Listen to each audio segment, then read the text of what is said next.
اللہ کے نبی صلی اللہ علیہ وسلم میرے بھائیوں اپنی امت کو بے سہارا چھوڑ کر نہیں گئے، جس کی ضرورت تھی وہ سب کچھ بتا کر گئے۔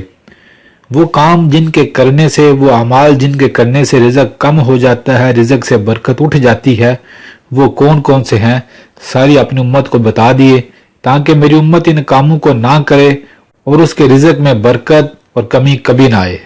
وہ کون سے کام ہیں میرے بھائیوں جن کے کرنے سے رزق کم ہو جاتا ہے، رزق سے برکت اٹھ جاتی ہے؟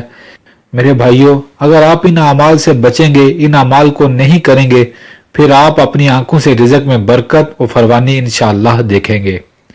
سب سے پہلا وہ کام جس کے کرنے سے رزق میں برکت کم ہو جاتی ہے، بیت الخلاء میں بغیر عذر کے باتیں کرنا، اس سے رزق میں کمی آ جاتی ہے۔ دوسرا وہ کام جس کے کرنے سے رزق کم ہو جاتا ہے، مہمان کو بوجھ سمجھنا۔ اگلا وہ کام جس کے کرنے سے رزق کم ہو جاتا ہے، ہاتھ دھوئے بغیر کھانا کھانا یا بسم اللہ پڑھے بغیر کھانا کھانا، اس سے رزق میں کمی آ جاتی ہے۔ اگلا کام کھانے کے برتن میں کھانے کو چھوڑ دینا اور کھانا ضائع کرنا، اس عمل کے کرنے سے بھی رزق میں کمی آ جاتی ہے۔ مسجد میں دنیا کی باتیں کرنا، فقیر کو جھڑکنا۔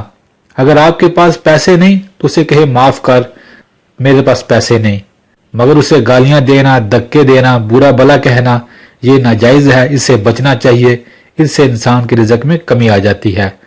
نماز کو قضا کرنا اور جھوٹ بولنا، یہ عمل بھی رزق میں کمی کر دیتے ہیں۔ اولاد کو برا بلا کہنا، گالیاں دینا، اس عمل کی وجہ سے بھی رزق سے برکت اٹھ جاتی ہے۔ اگلا وہ کام جس کے کرنے سے رزق میں کمی آ جاتی ہے، میاں بیوی اور اہل و عیال سے لڑنا۔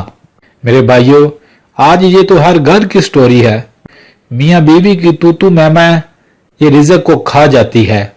میاں بیوی آپس میں ہر وقت لڑتے رہتے ہیں اور اس کے بعد رزق میں بے برکتی اور رزق کی کمی کے شکوے اللہ سے کرتے ہیں۔ آپس میں پیار و محبت سے رہیے، آپ دیکھیں گے آپ کے رزق میں کیسے برکت آئے گی اور رزق میں انشاءاللہ فراوانی آئے گی۔ میرے بھائیوں اگر آپ ان کاموں سے رک جائیں گے تو آپ اللہ کے خزانوں کو اپنے گھروں پر کھلتے ہوئے اپنی آنکھوں سے انشاءاللہ دیکھیں گے۔ اللہ تعالیٰ تو وہ ذات ہے میرے بھائیوں جو دے کر خوش ہوتا ہے، لے کر خوش نہیں ہوتا۔